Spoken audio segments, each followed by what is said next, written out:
जय हिंद दोस्तों, आपके अपने यूट्यूब चैनल ज्ञान एक्सपी पे आपका बहुत बहुत स्वागत है। जैसा कि आपको पता है 15-16 अक्टूबर को पेट का पेपर होने वाला है। तो जो पीटी का पेपर होने वाला है उसी से रिलेटेड ज्योग्राफी से जितने भी महत्वपूर्ण क्वेश्चंस बनाए जा सकते हैं और जितने भी पूछे जाने की संभावनाएं हैं हम उनके बारे में बात करेंगे। तो जो ज्योग्राफी का सिलेबस दिया हुआ है उसमें जो पहला टॉपिक है वह क्या है? भारत की नदियां। तो आज हम केवल भारत की नदियां से जितने भी महत्वपूर्ण क्वेश्चंस हो सकते हैं हम उसको लेकर के आ जाए हैं। तो आशा है कि आज मैं जो भी क्वेश्चन आपको बताऊंगा आपको समझ में आएगा बेहतर तरीके से, और जितने भी क्वेश्चन मैं बता रहा हूँ बहुत ही महत्वपूर्ण क्वेश्चन है। तो आप लोग एग्जाम देने से पहले एक बार जरूर इसको पढ़ लीजिएगा। तो आइए शुरू करते हैं। पहला क्वेश्चन दिया हुआ है कि बांग्लादेश में गंगा नदी को पुकारा जाता है, अर्थात बांग्लादेश में गंगा नदी को किस नाम से पुकारा जाता है? तो यहाँ पे क्वेश्चंस कई तरह से पूछे जाते हैं। पहला तो यह है कि बांग्लादेश में किस नाम से पुकारा जाएगा। फिर ये भी रहता है कि उत्तराखंड में किस नाम से पुकारा जाता है, या फिर गंगा नदी का नाम गंगा कहाँ पे पड़ता है। तो आइए थोड़ा सा पहले हम गंगा के बारे में डिटेल्स देखते हैं, उसके बाद हम फिर इसका ऑप्शन बताएंगे। देखिए, अगर हम गंगा नदी की बात करते हैं तो हमें पता है कि गंगा नदी की जो उत्पत्ति होती है वो गोमुख से होती है। जैसा मान लीजिए कि हमने फिगर बना लिया, ये अलकनंदा नदी आ रही है, सॉरी अलकनंदा नदी, और यहाँ से आती है भागीरथी नदी। ये दोनों नदियां जब मिलती है तो वहां से जो स्थान है वह स्थान है देवप्रयाग। देवप्रयाग से ही गंगा नदी नाम पड़ता है। देवप्रयाग से फिर एक क्वेश्चन और बनता है कि पहली बार गंगा मैदान में कहां पर आती है। तो एक स्थान पड़ता है उत्तराखंड में ही जिसका नाम है हरिद्वार। तो हरिद्वार में पहली बार गंगा जो है मैदान में प्रवेश करती है, और फिर यहाँ से उत्तर प्रदेश में आती है बिजनौर डिस्ट्रिक्ट से होते हुए, ठीक है। फिर उत्तर प्रदेश में आती है, उत्तर प्रदेश के बाद बिहार, झारखंड और पश्चिम बंगाल होते हुए बांग्लादेश में प्रवेश कर जाती है। जब पश्चिम बंगाल में गंगा नदी जाती है तो पश्चिम बंगाल में जाने के बाद यह दो भी तरीकाओं में विभाजित हो जाती है। जो एक भाग होता है वह चला जाता है बांग्लादेश में, और जो दूसरा भाग होता है वह जाती है वहीं कलकत्ता के सहारे बे ऑफ बंगाल के खाड़ी में जाकर के मिल जाती है। फिर से यहाँ पे नाम इसको हम हुगली कहते हैं, जो हिस्सा पश्चिम बंगाल में रहता है इसी को हुगली भागीरथी के नाम से भी जानते हैं, और एक हिस्सा बांग्लादेश में चला जाता है जिसको हम पद्मा के नाम से जानते हैं। तो क्वेश्चन यही पूछा गया है कि बांग्लादेश में गंगा नदी को पुकारा जाता है तो किस नाम से बांग्लादेश में गंगा नदी को जाना जाएगा? तो होगा ऑप्शन बी, पद्मा। एक क्वेश्चन और पूछा जाता है कि बांग्लादेश में गंगा नदी कहां से प्रवेश करती है। तो पश्चिम बंगाल में एक स्थान है जिसका नाम है फरक्का, वहीं पे एक बैराज भी बनाया गया है फरक्का बैराज। वहीं से गंगा नदी क्या होती है पश्चिम बंगाल में सॉरी बांग्लादेश में प्रवेश करती है। तो बांग्लादेश में गंगा नदी को किस नाम से पुकारा जाएगा? तो पद्मा। अब देखते हैं मेघना नदी के बारे में थोड़ा सा। मेघना नदी बांग्लादेश में ही गंगा नदी से आकर के मिलती है, और फिर जो गंगा नदी का नाम पद्मा था वो पद्मा से चेंज होकर क्या हो जाता है? मेघना हो जाता है। भागीरथी अगर बात करें तो गंगा नदी को हरिद्वार में अलकनंदा से मिलने से पहले इस नदी को क्या कहते हैं? भागीरथी के नाम से जानते हैं। और यहाँ पे बात करें महागंगा, तो महागंगा जो नदी है ये आपकी श्रीलंका की नदी है, भारत की नदी नहीं है। ये वहां की सबसे बड़ी नदी में भी इसको गिना जाता है। आते हैं अगले क्वेश्चन पे। क्वेश्चन नंबर 2 ये कह रहा है कि निम्नलिखित स्थानों में से कहां पर भागीरथी एवं अलकनंदा नदियां मिलती है। अब यहां से क्वेश्चन ध्यान से देखिएगा। अभी जो मैंने इससे पहले क्वेश्चन बताया था वहां पे मैंने समझाया था कि भागीरथी और अलकनंदा नदियों जहां पे मिलती है वहीं से गंगा नाम पड़ता है, और जहां पे दो नदियां मिलती है उस स्थान को या तो प्रयाग कहा जाता है या फिर संगम कहा जाता है, ठीक है। तो प्रयाग क्या होगा या फिर संगम क्या होगा? दो नदियों के मिलन स्थल को ही प्रयाग या फिर संगम के नाम से जानते हैं। तो पूछा है कि गंगा नदी कहाँ पे मिलती है, कहाँ पे बनती है, अर्थात भागीरथी एवं अलकनंदा नदियां कहाँ पे मिलती है। ऑप्शन है देवप्रयाग, कर्णप्रयाग, विष्णुप्रयाग और रुद्रप्रयाग। तो अगर देखें तो देवप्रयाग वह स्थान है जहां पे भागीरथी और अलकनंदा नदी मिलती है। कर्णप्रयाग में क्या होता है? कर्णप्रयाग में अलकनंदा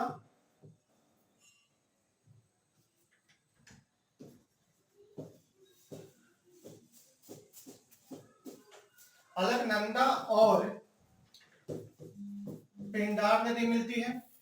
कई किताबों में यहाँ पे पिंडर भी लिखा होगा, कई किताबों में पिंडार होगा, तो अब दोनों सही है, ठीक है। विष्णु प्रयाग वह स्थान है जहां पे अलकनंदा और धौली गंगा मिलती है। रुद्रप्रयाग, अगर रुद्रप्रयाग की बात करें तो यहाँ पे अलकनंदा और मंदाकिनी नदी जहां पे मिलती है उस स्थान को हम रुद्रप्रयाग के नाम से जानते हैं। और एक और प्रयाग है जिसे हम कहते हैं नंद प्रयाग। जो नंद प्रयाग है यहाँ पे अलकनंदा के साथ नंदाकिनी नदी मिलती है। तो इस तरह से 5 प्रयाग जो है कहाँ पे है, उत्तराखंड में है। और पांचों प्रयाग हिंदू धर्म के अकॉर्डिंग बहुत ही महत्वपूर्ण है, यहाँ पे एक बार जरूर जाना चाहिए। तो आइए हम इसमें मैप पे देखते हैं कि कैसे कैसे कहाँ पे कौन सा प्रयाग बनता है, जिससे कि आपको आसानी से याद हो जाए। जैसे क्वेश्चन में था भागीरथी एवं अलकनंदा कहाँ पे मिलती है, तो वह उत्तर होगा आपका देवप्रयाग में। लेकिन क्वेश्चन ये भी पूछा जा सकता है कि अलकनंदा और पिंडार कहाँ पे मिलती है, या फिर अलकनंदा और धौली गंगा कहाँ पे मिलती है। तो इसके लिए अगर हम मैप पे देख लें इसको तो बहुत आसानी से हमें याद हो जाएगा। तो आइए इसको मैप पे एक बार देखते हैं।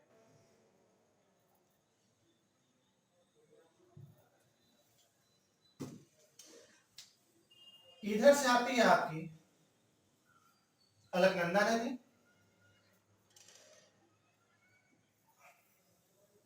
हमारे स्थान अलकनंदा का। तो सबसे पहले जो नदी मिलती है अलकनंदा से वह है आपकी धौली गंगा।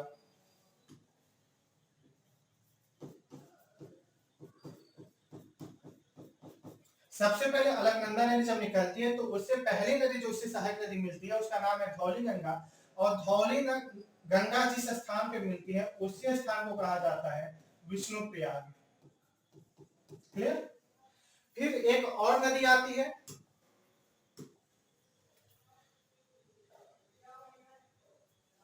जिसका नाम है नंदाकिनी।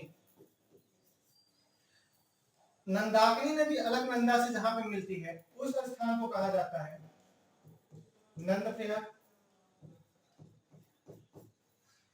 फिर एक और नदी आती है और अलकनंदा नदी से मिल जाती है जिसे हम कहते हैं पिंडार नदी। और जिस स्थान पे मिलती है उस स्थान को कहा जाता है कर्णप्रयाग। ठीक है। अब फिर इस साइड से एक नदी आती है जिसका नाम है मंदाकिनी। मंदाकिनी और मंदाकिनी नदी जहां पे अलकनंदा से मिलती है उस स्थान को हम क्या कहते हैं, रुद्रप्रयाग। और फिर सबसे लास्ट में एक नदी आती है जिसको हम भागीरथी के नाम से जानते हैं। यह निकलती है यहीं पे गोमुख से, और जब यह अलकनंदा से मिलती है तो वह स्थान होता है देवप्रयाग, और यहीं से यह नदी गंगा के नाम से आगे बढ़ती है। कभी कभी क्वेश्चन आपसे जो पूछा जाता है, यहाँ कभी ये पूछा जाता है कि कौन सा प्रयाग सबसे पहले पड़ता है, तो इसको कैसे याद करेंगे इसके बारे में थोड़ा सा एक ट्रिक देखते हैं। अब एक ट्रिक है यहाँ पे, आप नोट कर लीजिएगा। विनती करूं देव, ठीक है। क्या है, विनती करूं देव। व से क्या हो जाएगा, वी से विष्णु प्रयाग, न से हो जाएगा नंद प्रयाग, तब हाइट रहेगा। क से क्या हो जाएगा, कर्ण प्रयाग, र से रुद्र प्रयाग, और देव से देव प्रयाग। तो इस तरह से बहुत ही आसानी से याद कर सकते हैं। या फिर एक और ट्रिक हो सकता है, जैसे कि हमें पता है कि सबसे पहले विष्णु प्रयाग है। विष्णु जी एक अवतार लेकर के जब अवतरित हुए थे जिसको हम जानते हैं कृष्ण के नाम से, आज जो कृष्ण कहा जाता है नंद के लाल, जिसको नंदलाल कहते हैं। तो क्या जब विष्णु जी पहले आए नंदलाल के रूप में तो नंद प्रयाग। जो कृष्ण जी थे वो कानों में बालियां पहना करते थे, तो क से क्या हो जाएगा, कान से, यानी कर्ण हम उसको कहते हैं, तो कर्ण प्रयाग हो जाएगा। फिर रुद्राक्ष का माला भी पहना करते थे तो क्या हो जाएगा, रुद्र प्रयाग। और फिर जब कानों में कुंडल और यहाँ पे रुद्राक्ष पहन लिया करते थे तो उनका जो रूप होता था देव के समान हो जाता था, तो इससे क्या हो जाएगा, देव प्रयाग हो जाएगा। तो मैं आशा करता हूं कि आपको याद हो गया होगा। आते हैं हम अगले क्वेश्चन पे। जो हमारा अगला क्वेश्चन है कि भारत की सबसे बड़ी वाह नदी है। अब यहाँ पे क्वेश्चन देखिएगा, ध्यान से देखिएगा, क्या पूछा गया कि सबसे बड़ी वाह नदी है। यहाँ पे क्वेश्चन दो तरह से पूछा जा सकता है। एक पूछा जाता है कि सबसे बड़ी वाह नदी है, और दूसरा यह पूछा जा सकता है कि सबसे लंबी नदी। देखिए, तो वाह का अर्थ हुआ वह नदी जिसका बहाव क्षेत्र सर्वाधिक है। ठीक है, यानी कि वाटर कैपेसिटी ज्यादा है, वाटर कैचमेंट एरिया जो है उसकी सर्वाधिक है। तो उस हिसाब से हम देखें तो ऑप्शन दिया हुआ है महानदी, गोदावरी, गंगा और नर्मदा। तो हमें पता है कि भारत की जो सबसे लंबी नदी है वह कौन सी है, वह है गंगा नदी, जिसकी लंबाई कुल कितनी है, 2525 किलोमीटर है। लेकिन यह जो 2525 किलोमीटर इसकी लंबाई है, यह लंबाई केवल भारत में नहीं है, बल्कि अब भारत तथा बांग्लादेश में है। ठीक है, यानी इसकी जो कुल लंबाई है 2525 किलोमीटर है। लेकिन अगर हम भारत में इसकी लंबाई की बात करें तो भारत में जो इसकी लंबाई है वह है आपकी 2415 किलोमीटर। तो क्वेश्चन ये पूछा जाए कि भारत में गंगा नदी की लंबाई कितनी है, तो 2415 किलोमीटर, और गंगा की कुल लंबाई कितनी है, तो 2525 किलोमीटर है। तो सबसे लंबी नदी तो गंगा नदी है। लेकिन अगर ऑप्शन के अकॉर्डिंग बहाव क्षेत्र भी देखें तो सर्वाधिक जो बहाव क्षेत्र है वह भी गंगा का ही है। तो ऑप्शन सी आपका सही है। सर्वाधिक बड़ी नदी कौन सी, भारत की सबसे बड़ी महानदी कौन सी हो जाएगी, तो गंगा नदी हो जाएगी। अगर हम गोदावरी के बारे में देखें तो जो गोदावरी नदी है यह भारत की दूसरी सबसे बड़ी नदी या दक्षिण भारत की सबसे लंबी नदी है। ये तो कह सकते हैं, क्या इसको हम कहते हैं, दक्षिण भारत की सबसे लंबी नदी, या फिर प्रायद्वीपीय भारत की सबसे लंबी नदी कौन सी है, गोदावरी नदी है। अगर महानदी की बात करें तो महानदी आपके छत्तीसगढ़ और उड़ीसा एरिया में ये बहती है, और उस एरिया की क्या है, ये लंबी नदी है छत्तीसगढ़। महानदी की अगर उत्पत्ति की बात करें तो रायपुर से इसकी उत्पत्ति होती है। कहां से, रायपुर। रायपुर में एक स्थान इसको सिहावा पहाड़ी कहते हैं। तो सिहावा पहाड़ी से ही महानदी की उत्पत्ति होती है। और अगर हम नर्मदा के बारे में बात करते हैं तो जो नर्मदा नदी है वह प्रायद्वीपीय भारत की सबसे लंबी नदी है, जो कि अरब सागर में जाकर के गिरती है। तो पूछा जाए बस भारत की वह नदी जो अरब सागर में गिरती है वह कौन सी है, या फिर भारत की सबसे बड़ी नदी जो अरब सागर में गिरती है वह कौन सी है, तो वह हो जाएगी आपकी नर्मदा नदी। तो लिख सकते हैं अरब सागर में गिरने वाली सबसे बड़ी नदी। अरब सागर में जो खंभात की खाड़ी है वहीं पे इसका मुहाना है। ठीक है, तो ये रहा भारत की सबसे बड़ी महानदी कौन सी हो जाएगी, तो वो हो जाएगी ऑप्शन सी, गंगा। सही है। आते हैं अगले क्वेश्चन पे, क्वेश्चन नंबर 4। कह रहा कि गंगा नदी की एकमात्र सहायक नदी जिसका उद्गम मैदान में है को चिन्हित करिए। अर्थात गंगा की वह कौन सी सहायक नदी है जिसका उद्गम कहां पे, मैदान में है, उसको चिन्हित करना है। अब क्वेश्चन को आप ध्यान से पढ़ेंगे तो यहाँ पे इस क्वेश्चन में ही एक आंसर छिपा हुआ है कि बोला क्या, एकमात्र सहायक नदी। तो इससे हमें यह निष्कर्ष निकलता है कि गंगा की जितनी भी सहायक नदियां हैं वह या तो पर्वतों या फिर पठारों से निकलती है। एकमात्र ऐसी नदी है जो कि वो कौन सी है, गोमती है, उसी का उद्गम केवल मैदान से होता है। बाकी इसकी जितनी सहायक नदियां हो, जैसे सोन की बात करें, रामगंगा की बात करें, यमुना की बात करें, सभी का जो उद्गम स्थान है पर्वत या फिर पठार है। लेकिन अगर हम गोमती की बात करते हैं तो गोमती नदी का जो उद्गम स्थान है वह है पीलीभीत, जो कि उत्तर प्रदेश का एक डिस्ट्रिक्ट है। तो पीलीभीत में एक झील है जिसको कहा जाता है गोमत ताल। तो पीलीभीत के गोमत ताल से गोमती नदी की उत्पत्ति होती है। गोमत ताल का एक और नाम है जिसको हम कहते हैं फुलहर झील। तो कई बार आपका ऑप्शन में गोमत ताल ना देकर के फुलहर झील दे देगा, और कभी फुलहर झील ना देकर के गोमत ताल दे देगा। तो कोई भी ऑप्शन में दे आपका सही है, या तो गोमत ताल करिए या फिर फुलहर झील करिए। ठीक ठीक है। अब आते हैं रामगंगा। रामगंगा जो है गंगा की सहायक नदी है। ठीक है, रामगंगा क्या है, गंगा की सहायक नदी है जिसकी उत्पत्ति हिमालय से ही होती है। और स्थान कौन सा है, दूधापोली। दूधा तोरी से इसकी उत्पत्ति होती है रामगंगा की। शारदा अथवा सरयू की बात करें तो इसकी भी उत्पत्ति हिमालय से ही होती है, लेकिन इसके कई नाम है। जैसे स्टार्टिंग होता है तो काली अथवा कर्नाली से जाना जाता है, फिर इसको कुछ जगह पे शारदा नाम से जाना जाता है, घाघरा भी इसी नदी को कहते हैं, और फिर जब अयोध्या के आसपास जाती है तो इसका नाम सरयू हो जाता है। तो इसके किनारे एक शहर है, इसका नाम क्या है, इसका नाम, इस नदी के किनारे जो शहर है इसको अयोध्या का नाम जानते हैं। इसकी जो सबसे प्रमुख सहायक नदी है वह कौन सी है, वह है राप्ती।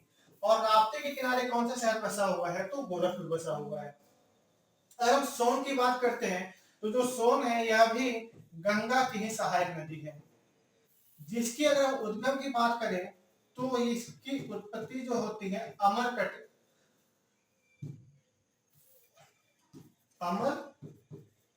से इसकी उत्पत्ति होती है, जो कि मध्य प्रदेश में है। तो गंगा की ऐसी सहायक नदी है जिसकी उत्पत्ति तो दक्षिण में होती है, लेकिन दक्षिण से उत्तर आती है और उत्तर में आकर के गंगा नदी से मिलती है, जो कि कहां पे मिलती है, पटना के पास गंगा नदी से मिलती है। और इस नदी किनारे एक मेला भी लगता है जिसको हम कहते हैं सोनपुर का मेला, जो कि एशिया के सबसे बड़े पशु मेला के रूप में प्रसिद्ध है। ठीक है। अब गोमती नदी के किनारे कौन सा शहर है, तो गोमती नदी के किनारे वही शहर है जहां से आपकी क्लासें चलती है, वह है आपका लखनऊ। ठीक है। तो ये था क्वेश्चन नंबर 4, गंगा नदी की एकमात्र सहायक नदी कौन सी होगी, तो वह होगी गोमती। आते हैं अगले क्वेश्चन पे। क्वेश्चन नंबर 5, निम्नलिखित नदियों में से कौन एक यमुना की सहायक नदी नहीं है। आप जब भी क्वेश्चन देखना वहां पे, तो एग्जाम हॉल में क्वेश्चन को बिल्कुल ध्यान से पढ़ना चाहिए। कई बार बच्चे क्या करते हैं, क्वेश्चन सही से पढ़ते नहीं है और ऑप्शन तो देखते हैं, कोई भी कहता है अच्छा ये होगा तो हम इसको उत्तर मार देते हैं। ठीक है। जो कि कभी कभी क्या हो जाता है, गलत हो जाता है, और आप कहते हो कि यार तो मुझे क्वेश्चन आ रहा था लेकिन मैं नहीं कर पाया। इसका कारण यह होता है कि आप क्वेश्चन सही से पढ़ते नहीं हो। जैसे यहाँ पे बोला गया है क्या कि यमुना की सहायक नदी नहीं है, तो आपको जरूर ध्यान देना है कि कहीं उसमें नहीं तो नहीं दिया हुआ है, क्योंकि कई बार तो आप नहीं को ध्यान नहीं देंगे तो एग्जामिनर क्या करेगा, हम भी आपको नंबर नहीं देंगे। ठीक है। तो क्या हो गया, ऑप्शन दिया हुआ बेतवा, चंबल, केन और रामगंगा। तो इस क्वेश्चन का आंसर आप तभी कर पाएंगे जब आपको यह पता रहे कि यमुना की सहायक नदी कौन कौन सी है। तो यमुना की अगर हम सहायक नदी की बात करते हैं तो वह कौन सी है, बेतवा, चंबल, केन, सिंध, हिंगन और टोंस इत्यादि जो सारी नदियां हैं, यह किसकी सहायक नदी है, यह यमुना की सहायक नदी है। तो ऑप्शन देख लीजिए, ऑप्शन दिया हुआ बेतवा, चंबल, केन और रामगंगा, तो कौन सी हो जाएगी, रामगंगा जो है यह यमुना की सहायक नदी नहीं है। तो रामगंगा किसकी सहायक नदी होगी, तो यह आपकी गंगा की सहायक नदी है, रामगंगा। क्लियर। तो कौन सी यमुना की सहायक नदी नहीं है, तो ऑप्शन डी रामगंगा। अब आप इसका स्क्रीनशॉट ले सकते हैं। तब तक चलते हैं हम अगले क्वेश्चन पे।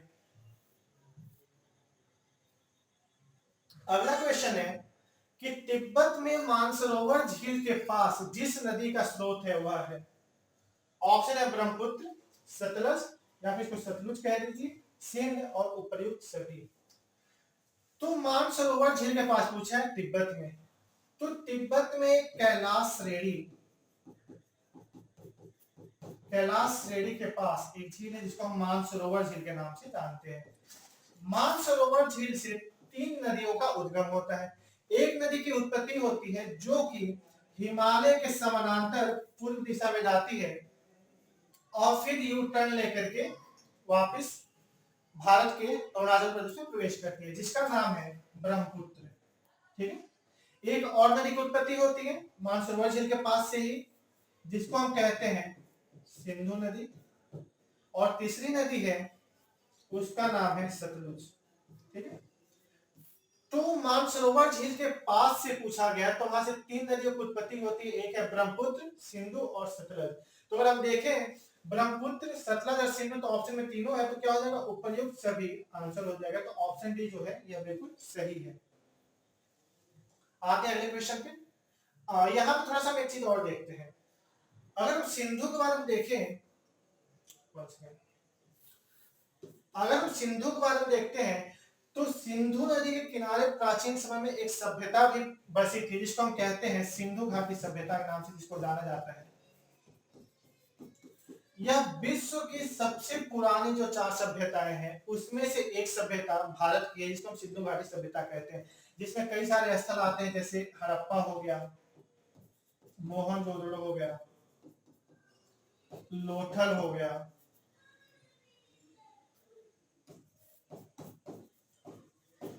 तो इत्यादि अन्य कई सारे साइट्स हैं। तो यहाँ से भी क्वेश्चन पूछे जाते हैं। तो सिंधु के किनारे कौन सी सभ्यता है? सिंधु घाटी सभ्यता है। क्लियर।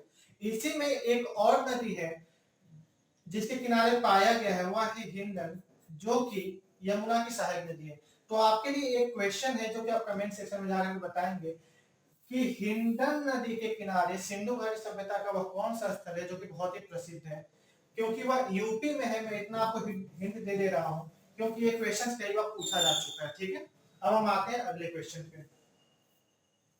अगला क्वेश्चन कह रहा है ब्रह्मपुत्र नदी तिब्बत में किस नाम से जानी जाती है? ठीक है, तो आपको ध्यान देना है कि ब्रह्मपुत्र नदी का नाम कहाँ पे पूछा गया है, तो तिब्बत में पूछा गया है। क्लियर। तो अगर हम ब्रह्मपुत्र नदी के उद्गम के बारे में बात करते हैं, तो अभी मैंने थोड़े टाइम पहले बताया था कि ब्रह्मपुत्र नदी का जो उद्गम है मानसरोवर झील के पास से होता है। ठीक है, और वो जब तिब्बत में एक नदी बहती है तो उसका नाम होता है सांगपो। ठीक है, कहीं कहीं पे यारलुंग सांगपो भी रहते हैं, तो यारलुंग भी आप कह सकते हैं। यारलुंग सांगपो इसका क्या तिब्बत में नाम है। फिर तिब्बत से नदी आती है और उसके बाद यू टर्न लेकर के आती है अरुणाचल प्रदेश में, जहां पे इस नदी को दिहांग के नाम से जाना जाता है। क्लियर। फिर यह अरुणाचल प्रदेश से असम में प्रवेश करती है और असम में ही इस नदी का नाम हो जाता है ब्रह्मपुत्र, जो कि बहाव क्षेत्र के हिसाब से भारत की बहुत बड़ी नदी है। और फिर जब असम से ये बांग्लादेश में प्रवेश करती है तो नाम हो जाता है जमुना। ठीक है, और इसी जमुना से इधर से जो गंगा नदी आ रही होती है वो आकर के मिलती है, और यहीं पे विश्व का सबसे बड़ा डेल्टा बनता है, जिसको हम कहते हैं क्या? सुंदरवन डेल्टा। सुंदरवन डेल्टा। अब एक क्वेश्चन आपके लिए है कि इस डेल्टा का नाम सुंदरवन ही क्यों पड़ा? क्या देखने में बहुत ज्यादा खूबसूरत है? क्या कुछ ऐसा है क्या बहुत खूबसूरत है तो जाकर के आप यहाँ पे घूम सकते हैं? तो आप इसे कमेंट सेक्शन में उत्तर दीजिएगा। इस डेल्टा का नाम सुंदरवन ही क्यों पड़ा, कोई और क्यों नहीं पड़ा? यहीं पे ब्रह्मपुत्र नदी असम में एक द्वीप बनाती है, जिसको सब विश्व का सबसे बड़ा नदी के द्वीप कहा जाता है, जिसका नाम है माजुली। तो क्वेश्चन कई बार पूछा जा चुका है कि विश्व का सबसे बड़ा नदी द्वीप कौन सा है, तो कौन सा है? माजुली है। कौन सी नदी बनाती है? तो ब्रह्मपुत्र नदी बनाती है। तो मैं आशा करता हूं आपको समझ में आया होगा। तो तिब्बत में किस नाम से जाना जाता है? तो तिब्बत में सांगपो के नाम से जाना जाता है। आप देखते हैं पद्मा, मैं पहले ही बता चुका, पद्मा जो है बांग्लादेश में गंगा नदी को ही कहा जाता है, और हिमजुग जो है ये कोई नदी नहीं है बल्कि यहाँ पे आइस एज की बात हो रही है। क्लियर। हम आते हैं अब अगले क्वेश्चन पे। क्वेश्चन नंबर 8 दिया हुआ है ब्रह्मपुत्र नदी का बहाव क्षेत्र है। अभी मैं पिछले क्वेश्चन में समझा चुका था आपको कि ब्रह्मपुत्र नदी जब तिब्बत से मानसरोवर झील के पास उत्पत्ति होती है तो सबसे पहले तिब्बत में बहती है, फिर उसके बाद भारत में प्रवेश करती है, और फिर उसके बाद बांग्लादेश में चली जाती है, और उसके बाद जाकर बे ऑफ बंगाल में जाकर के डेल्टा निर्माण करते हुए विलय हो जाता है। तो देखते हैं ऑप्शन तिब्बत बांग्लादेश भारत। तो ऑप्शन ए ही सही है, तिब्बत बांग्लादेश भारत ऑप्शन ए बिल्कुल सही है। कभी कभी क्या होता है कि आपको याद रहता है क्वेश्चन कि हाँ इसका शायद ये हो सकता है, लेकिन आप कंफ्यूज हो जाते हैं। तो अगर आपको कभी ऐसी प्रॉब्लम हो तो आप क्वेश्चन को एलिमिनेट कर सकते हैं। कैसे? जैसे यहाँ पे ऑप्शन सी में दिया हुआ भारत, पाकिस्तान, बांग्लादेश, सिक्किम। अब आप बताइए जब भारत की बात यहाँ पे की जा चुकी है तो सिक्किम का नाम यहाँ पे क्यों रहेगा? यानी कि ये ऑप्शन हो ही नहीं सकता है। नेक्स्ट है बांग्लादेश, पश्चिम बंगाल, भूटान और नेपाल। यहाँ पे सभी देश की बात की जा रही है, तो यहाँ पे राज्य क्या कर रहा है? ये भी नहीं हो सकता है, ऐसा आप गेस मार सकते हो।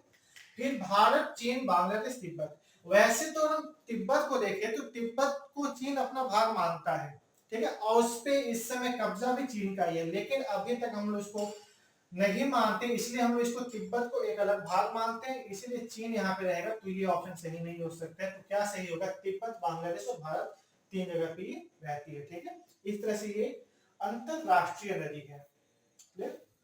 अगले क्वेश्चन पे आते हैं। नर्मदा नदी, यहाँ पे घाटी भी सही है और नदी भी आप लिख सकते हैं। नर्मदा नदी किन पर्वत श्रृंखलाओं के बीच अवस्थित है? ठीक है।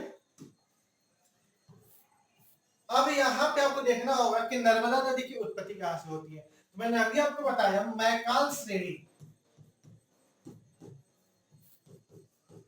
मध्य प्रदेश की बात कर रहा हूं मैं, वहां पे एक चोटी जिसको हम कहते हैं अमरकंटक, यही से नर्मदा नदी की उत्पत्ति होती है। जो मैकाल श्रेणी है या आपके सतपूर्णा रेंज, सतपूर्णा श्रेणी और विंध्यन श्रेणी, इसका जो मिलन स्थल है, जो इसका संधि स्थल है, वहीं पे आपका अमरकंटक है, मैकाल श्रेणी कह सकते हैं आप। ठीक है, तो यही से उसकी उत्पत्ति होती है। फिर यहाँ से मध्य प्रदेश से यहाँ से निकलती है और सतपूर्णा और विंध्यन के बीच में बहते हुए जाकर के खंभात की खाड़ी में जाकर क्या हो जाता है, विलय हो जाता है।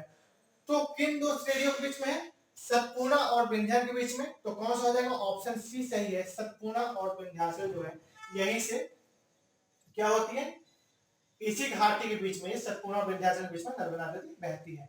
क्वेश्चन और पूछा, यहाँ पे मैं पहले ही बता चुका हूं कि नर्मदा नदी जो है अरब सागर में गिरने वाली प्रायद्वीपीय भारत की सबसे लंबी नदी है, या फिर भारत की सबसे लंबी नदी है, आप ये भी कह सकते हो।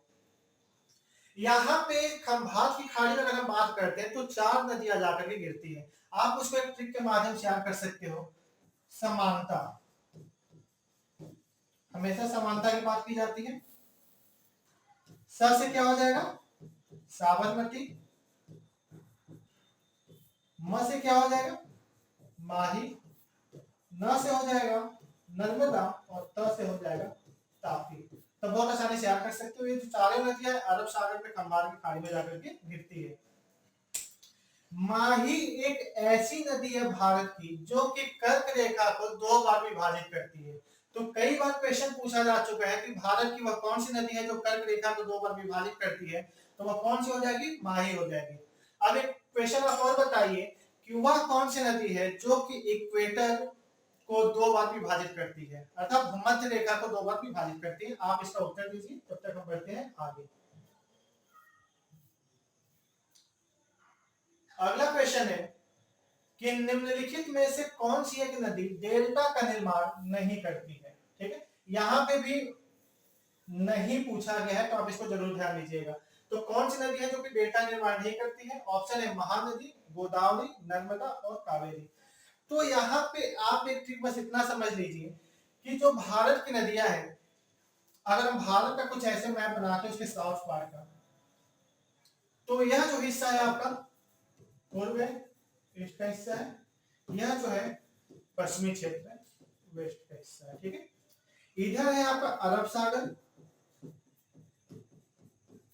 और इधर है आपका बंगाल की खाड़ी।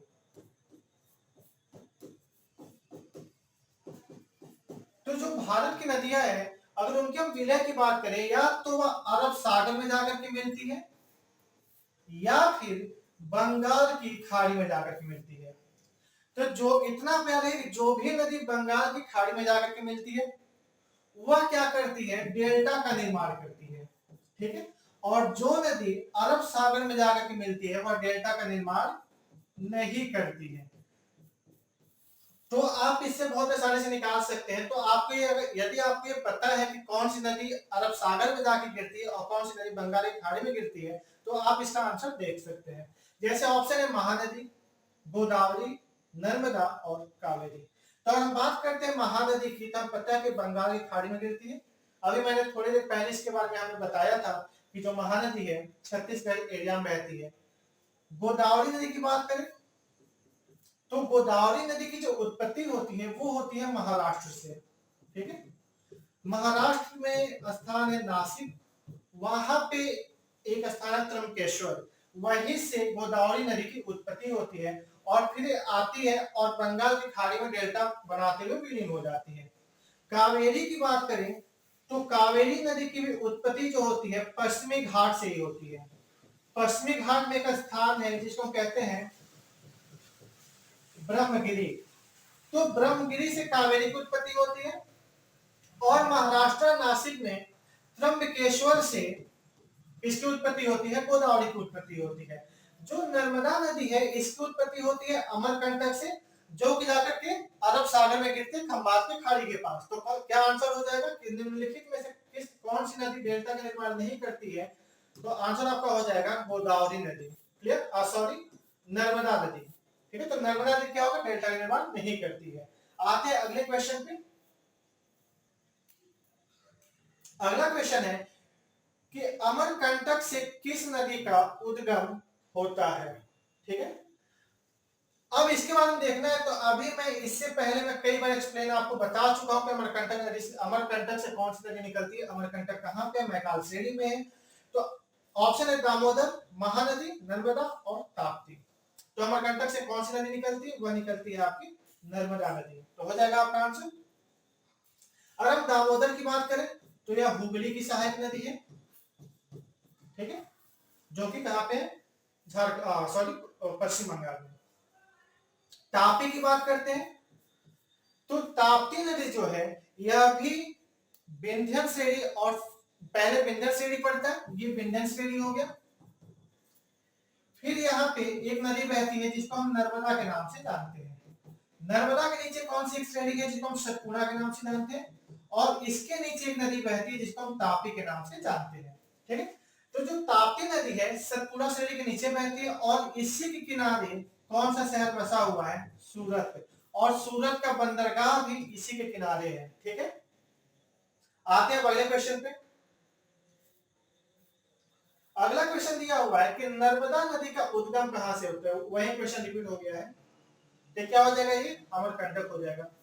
अमरकंटक किसका हिस्सा है? मैकाल श्रेणी का हिस्सा है। आते हैं अगले क्वेश्चन पे, बहुत ज्यादा टाइम यहाँ पे नहीं ले सकते। अगला क्वेश्चन है कि निम्न में अरब सागर में गिरने वाली नदी कौन सी है? ऑप्शन है गोदावरी, ताप्ती, कृष्णा और महानदी। जैसा कि मैंने आपको पहले ही बताया था, समानता, अगर आप इसको याद रखे हैं तो मैक्सिमम आपके वनडे एग्जाम में क्वेश्चन यही से पूछ लिया जाता है। सर से क्या हो जाएगा? साबरमती, मां से क्या हो जाएगा? माही, नर्मदा और तापी। तो कौन सी है? जो तापी है कहां पे गिरती है? ये अरब सागर में गिरती है। बाकी गोदावरी, कृष्णा और महानदी, ये तीनों की तीनों कहां पे गिरती है? ये तीनों गिरती है बंगाल की खाड़ी में। गोदावरी नदी के बारे में बात करें तो पहले मैं आपको बता चुका हूं गोदावरी नदी के बारे में। कृष्णा और महानदी, महानदी के बारे में मैंने आपको बताया था पहले ही कि ये कहां पे है? ये सिहावा पहाड़ी, यहां से इसकी उत्पत्ति होती है। आते हैं अगले क्वेश्चन पे। क्वेश्चन नंबर 14 दिया हुआ कि निम्नलिखित नदियों में से किसको दक्षिण की गंगा कहा जाता है? ठीक है, क्या दिया हुआ? दक्षिण की गंगा किसको कहेंगे? ऑप्शन है कावेरी, कृष्णा, गोदावरी और नर्मदा। देखिए अब यहाँ पे कंफ्यूजन होता है। यहाँ पे क्वेश्चन दो तरह से पूछा जाता है। एक पूछा जाता है दक्षिण की गंगा, एक कभी कभी पूछ लिया जाता है दक्षिणी गंगा। और ऑप्शन जब भी रहेगा तो कावेरी, कृष्णा, गोदावरी, डेल्टा और गोदावरी, नर्मदा, तो कावेरी और गोदावरी के जरूर ऑप्शन में दिया जाता है, क्योंकि मैक्सिमम जो कंफ्यूजन होता है इसी दो नदियों को लेकर के होता है। तो चलिए पहले हम इसका कंफ्यूजन को दूर करते हैं। अगर हम बात करें कि किसे दक्षिण की गंगा कहेंगे और किसे हम दक्षिणी गंगा कहेंगे, तो कावेरी नदी जो है वो दक्षिण भारत की सबसे पवित्र नदी मानी जाती है। जैसे आपके उत्तर भारत में गंगा नदी को पवित्र माना जाता है, ठीक उसी प्रकार से दक्षिण भारत में कावेरी नदी को पवित्र माना जाता है। इसलिए जो कावेरी नदी है इसको हम कहते हैं दक्षिण की गंगा। ठीक है, जैसे भारत में गंगा नदी सर्वाधिक लंबी है, वैसे ही प्रायद्वीपीय भारत में गोदावरी नदी क्या है? सर्वाधिक लंबी है। ठीक है, सर्वाधिक लंबी है कहां पे? तो प्रायद्वीपीय भारत में। अब प्रायद्वीपीय भारत की सबसे लंबी नदी है तो इसीलिए इसको दक्षिणी गंगा या फिर बूढ़ी गंगा के नाम से जानते हैं। गोदावरी के ही तट पे नासिक में एक बहुत ही प्रसिद्ध मेला लगता है जिसको कहा जाता है कुंभ का मेला। कुंभ का मेला, ठीक। तो एक तो आपका नासिक में लगता है, दूसरा जो लगता है वो लगता है प्रयागराज। कहाँ पे? प्रयागराज में लगता है। तो आप बताइए कि 3 जगह मेला लगता है, तो तीसरा कुंभ का मेला कहाँ पे लगता है? ठीक है, देखो कावेरी को हम क्या कहेंगे? दक्षिणी गंगा कहेंगे। गोदावरी को दक्षिणी गंगा या फिर बूढ़ी गंगा के नाम से जानते हैं। गोदावरी नदी प्रायद्वीपीय भारत की सर्वाधिक लंबी नदी है। इसकी उत्पत्ति कहां से होती है? नासिक के पास होती है, त्र्यंबकेश्वर से। अगर हम कृष्णा नदी की बात करें तो कृष्णा नदी की उत्पत्ति कहां पे होती है? कोई बताएगा? तो चलिए आप कमेंट में बताइएगा कि कृष्णा नदी की उत्पत्ति कहां से होती है। तब तक हम आते हैं अगले क्वेश्चन पे। अगला क्वेश्चन है आपका कि निम्नलिखित नदियों में से कौन सी एस्चुअरी बनाती है? ठीक है, अब यहाँ पे आपको ध्यान देना होगा। तो सबसे पहले तो यह समझना होगा कि एस्चुअरी होता क्या है। तो एस्चुअरी की अगर हम बात करें तो नदियों के मुहाने, नदियों का जो मुहाना होता है, नदियों के मुहाने का वह स्थान होता है जहां पे नदियां गिरती है, वहां पे बिल्कुल साफ और स्वच्छ है और बंदरगाह के जैसे वहां पे क्या है स्थिति बिल्कुल बनी रहे, उसी स्थान को एस्चुअरी कहा जाता है। आइए इसको हम थोड़ा सा एक्सप्लेन में समझते हैं क्या होता है। हमें पता है कि जो नदी है कहीं ना कहीं किसी सागर या महासागर में जाकर के मिलती ही है। ठीक उसी प्रकार से भारत की भी जितनी नदियां हैं या तो बंगाल की खाड़ी में या फिर अरब सागर में जाकर क्या हो जाती है? विलीन हो जाती है। तो होता क्या है, जब नदियां चलती हैं तो अपने साथ सेडिमेंट लेकर के चलती हैं, अपने साथ अवसाद लेकर के चलती है। तो जब नदी अपने साथ अवसाद लेकर के चलती है तो क्या होता है कि यदि नदी जब मैदानी एरिया में पहुंचती है तो उसकी गति बहुत कम हो जाती है और धीरे धीरे अपने मुहाने तक पहुंचती है। तो मुहाने तक जाने पे उसकी जो स्थिति होती है ऐसी नहीं रह जाती है कि वह सेडिमेंट को अपने साथ क्या कर से ढो सके। तो ढोती नहीं है बल्कि मुहाने पे अवसाद को क्या करती है? जमा कर देती है। ठीक है, मुहाने पे अवसाद को क्या करती है? जमा कर देती है, जिससे एक प्रकार के अस्त्राकृति का निर्माण होता है और उसी अस्त्राकृति को हम क्या कहते हैं? डेल्टा कहते हैं। ये तो हमें डेल्टा समझा क्या होता है।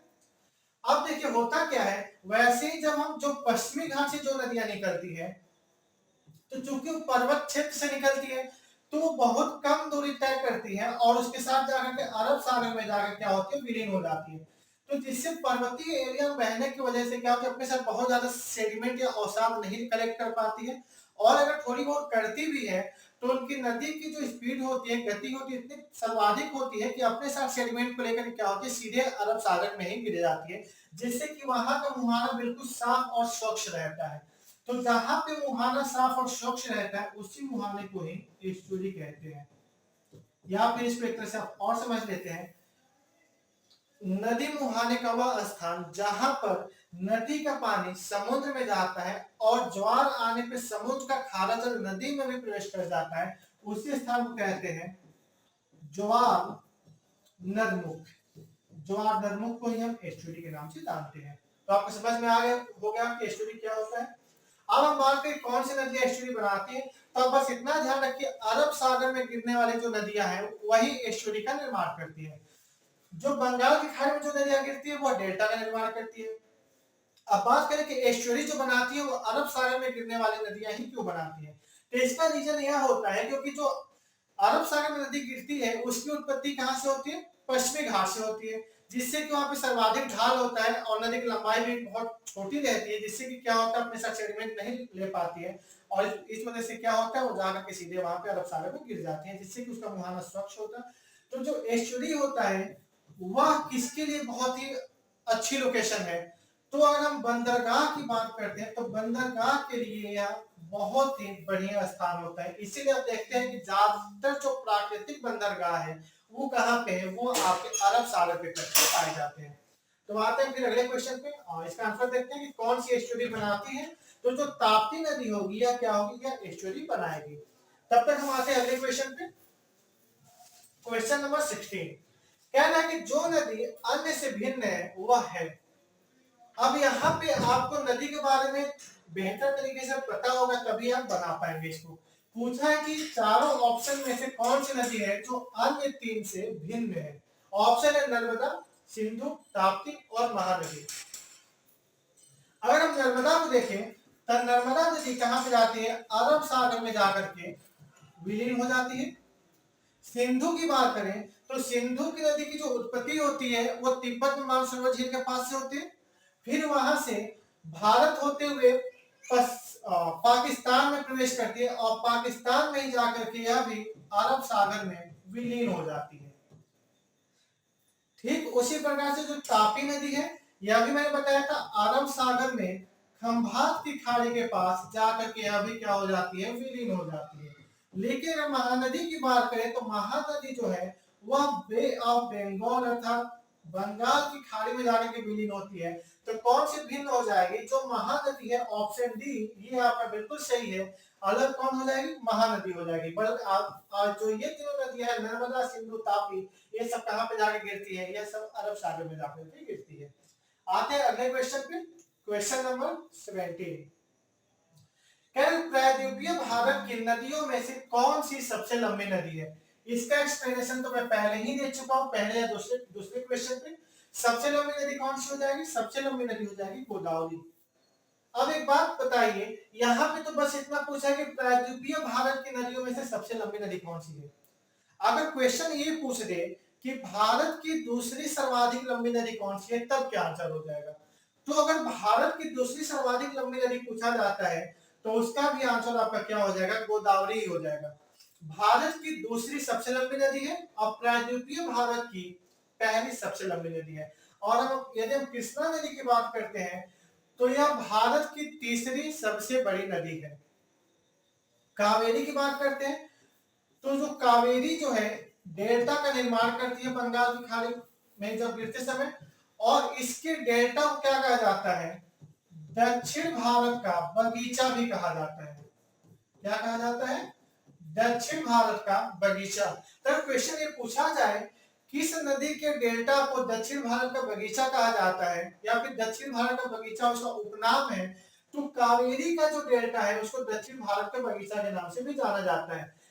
क्वेश्चन क्या था, प्रायद्वीपीय भारत की प्रायद्वीपीय भारत की नदियों में से कौन सी सबसे लंबी नदी है, तो ऑप्शन गोदावरी बिल्कुल सही है। आते हैं अगले क्वेश्चन पे। अब मैं एक्सप्लेन इसलिए बहुत कम कर रहा हूं क्योंकि इसमें जितने भी ऑप्शन है मैं मैक्सिमम तो पहले ही एक्सप्लेन कर चुका हूं। अगला क्वेश्चन क्या है कि निम्नलिखित में से किस नदी का उद्गम स्थल भारत में नहीं है। आप देख रहे होंगे कि मैं जो क्वेश्चंस करा रहा हूं अभी तक तीसरा या चौथा क्वेश्चन है जिसमें मैं नहीं वाला क्वेश्चन लाया हूं। मैं इसलिए सर्वाधिक इस क्वेश्चन पे फोकस कर रहा हूं क्योंकि मैक्सिमम बच्चे जो गलतियां करते हैं इस शब्द को नहीं देखते हैं, तो इस शब्द को आप लोग जरूर ध्यान देना, ठीक है। ऑप्शन है व्यास, चिनाब, रावी और सतलज। अगर हम देखें कि किस नदी का उद्गम भारत में नहीं है तो व्यास की बात करें तो व्यास नदी का उद्गम जो है हिमाचल प्रदेश में व्यास कुंड के पास से होता है, ठीक है, व्यास कुंड से होता है। चिनाब की बात करते हैं तो चिनाब नदी का भी जो उद्गम होता है वह हिमाचल प्रदेश में ही होता है। ठीक उसी प्रकार से रावी जो है इसका भी उद्गम वहीं पे होता है, लेकिन जो सतलज नदी है इसका उद्गम कहाँ पे है, तिब्बत में है। तो यही तो पूछा है ना कि भारत में किसका उद्गम नहीं है, तो भारत में किसका हो जाएगा, सतलज नदी का उद्गम नहीं है। ये जो तीनों नदियां चारों ऑप्शन दिए हुए हैं ये चारों के चारों ऑप्शन एक नदी के सहायक नदी है, तो बता सकते हैं क्या कि वह कौन सी नदी है। आइए देखते हैं। अभी मैं शुरू में बात किया था सिंधु नदी के बारे में, तो सिंधु नदी के ये सारे सहायक नदी है, ठीक है। आते हैं अगले क्वेश्चन पे, क्वेश्चन नंबर 19 देखते हैं। दिया हुआ है कि किशनगंगा एक सहायक नदी है, अगर किशनगंगा किस नदी की सहायक नदी है, ऑप्शन है रावी, चेनाब, झेलम और व्यास। अभी मैंने आपको बताया कि जितने भी ऑप्शन दिए हुए हैं सारे ऑप्शन क्या है, सिंधु की सहायक नदी है। लेकिन इसमें पूछा गया कि किशनगंगा किसकी सहायक नदी है, तो इसमें ऑप्शन सी जो है झेलम, ये बिल्कुल सही है। झेलम की सहायक नदी कौन सी है, किशनगंगा है। और हम झेलम नदी के बारे में बात करें तो झेलम नदी का जो उद्गम स्थान है वह है आपका वुलर झील। वुलर झील से झेलम नदी की उत्पत्ति होती है और यह नदी, इसकी विशेषता क्या है, ये भारत के मीठे पानी की सबसे बड़ी झील है। तो क्वेश्चन पूछा जाता है भारत में मीठे पानी की सबसे बड़ी झील कौन सी है, तो वह हो जाएगी झेलम। अब चेनाब पे भी एक क्वेश्चन बनता है, क्वेश्चन ये पूछा जाता है कि सिंधु की वह कौन सी सहायक नदी है जो कि केवल भारत में ही बहती है, तो वह कौन सा हो जाएगा आपकी जो चेनाब नदी है या सिंधु की ऐसी सहायक नदी है जो केवल भारत में ही बहती है। क्या हो जाएगा, जो केवल भारत में बहती है। ठीक है, ये हो गया।